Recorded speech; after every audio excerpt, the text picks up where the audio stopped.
semuanya, perkenalkan nama saya Nurma Saharani Devi dari jurusan Ilmu Komunikasi kelas 1E. Di sini saya akan sedikit menjelaskan tentang makalah pengantar ilmu politik yang sudah saya buat. Kemudian saya beri judul Dampak Teknologi Informasi dalam Menyuarakan Kebebasan Berpendapat. Yang pertama ada pengaruh kemajuan teknologi informasi terhadap masyarakat dalam menyuarakan pendapat di era demokrasi ini. Salah satu tanda kemajuan teknologi di era digital kini yaitu berbagai macam platform media sosial muncul berkembang pesat. Hal tersebut pun tidak luput dalam aspek kebebasan berpendapat dan berekspresi. Saat ini banyak media sosial digunakan sebagai wadah penyalur pendapat aspirasi masyarakat.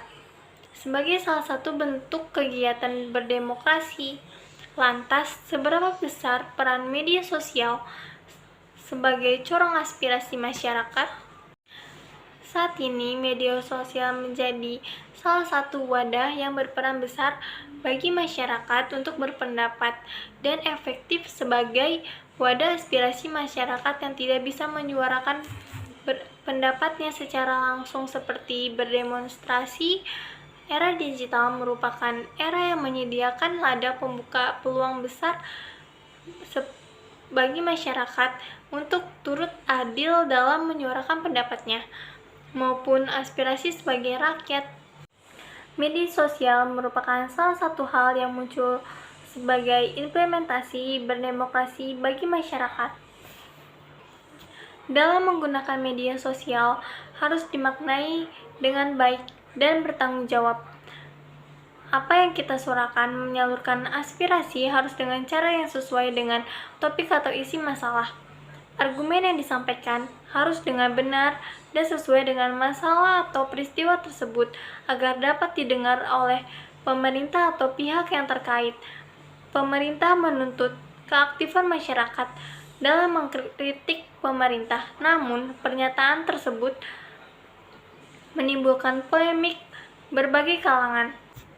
Adanya UU ITE membuat masyarakat khawatir dalam memberi kritik dan masukan kepada pemerintah karena kurangnya jaminan atas kebebasan berpendapat dalam memberikan kritik kepada pemerintah melalui media sosial.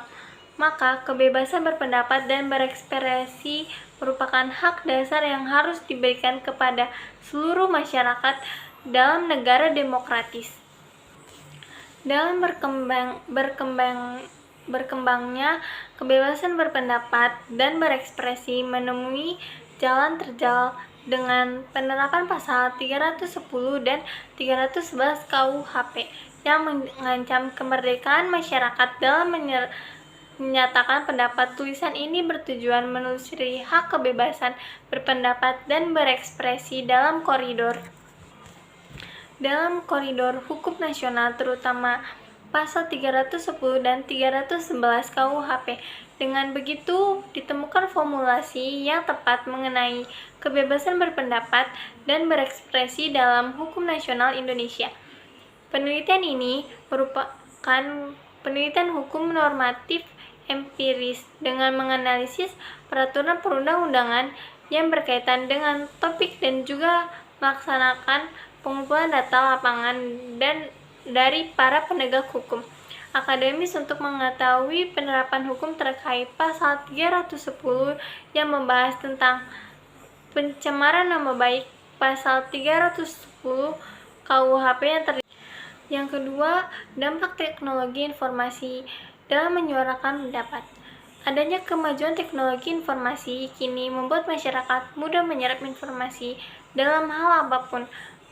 Bahkan masyarakat bisa berkomunikasi tanpa harus bertatap muka. Dalam hal menyuarakan pendapat, dengan adanya teknologi informasi akibatnya banyak dampak positif di masyarakat. Di antaranya, teknologi digital memberikan dampak positif sehingga rakyat tidak lagi kaku untuk menyalurkan pendapat aspirasi yang diinginkan. Twitter, Instagram, Facebook, YouTube kini telah mudah diakses oleh kalangan anak-anak hingga orang tua. Media sosial berperan besar dalam menyampaikan aspirasi rakyat. Tren yang penyampaian aspirasi masyarakat melalui jejaring sosial pun semakin beragam. Hal ini dibuktikan dengan semakin banyaknya komunitas di grup Twitter, Facebook yang bermunculan dan menyatakan diri sebagai wadah aspirasi masyarakat. Maka saat ini banyak inovasi yang baik sebagai penyaluran aspirasi, mengingat hampir sebagian waktu manusia dihabiskan di depan layar digital. Penyebaran informasi yang cepat pun dirasa menjadi alternatif lebih baik di era saat ini. Yang ketiga, dampak negatif bagi masyarakat dalam menyuarakan kebebasan berpendapat di era demokrasi. Tak hanya dampak positif, teknologi informasi juga memiliki dampak negatif bagi masyarakat dalam menyuarakan kebebasan berpendapat.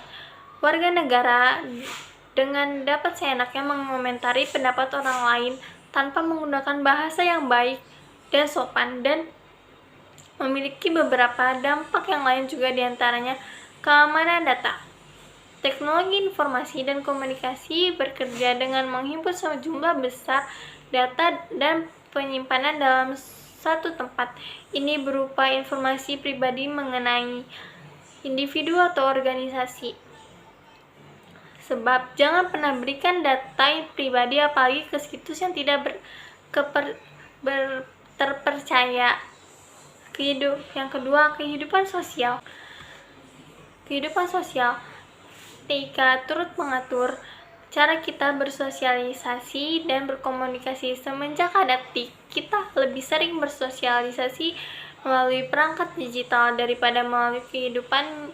Di satu sisi, kita menjadi lebih mudah terhubung, di sisi lain kualitas hubungan berkurang karena kita menjadi lebih sibuk dengan perangkat masing-masing. Penelitian menunjukkan bahwa kurangnya kontak fisik di kehidupan nyata dapat menyebabkan depresi dan penyakit mental lainnya.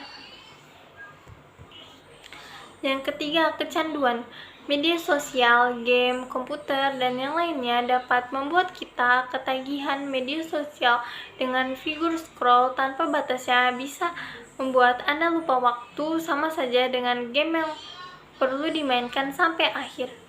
Jadi, kesimpulan dari makalah yang saya buat adalah bahwa setiap masyarakat memiliki kebebasan mengeluarkan dan menyebarluaskan pendapat sesuai hati nuraninya, secara lisan atau tulisan, media cetak, maupun sesuai dengan yang sudah diatur dalam pasal 22 ayat 3 Undang-Undang No. 39 tahun 1999 tentang hak asasi manusia.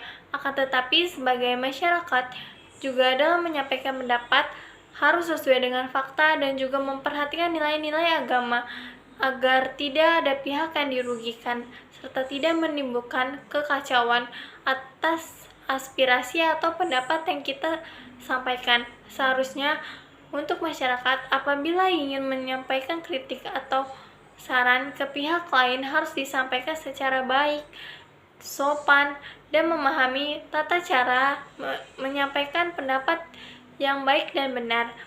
Oke, mungkin segitu saja yang bisa saya sampaikan. Kurang lebihnya mohon maaf. Wassalamualaikum warahmatullahi wabarakatuh.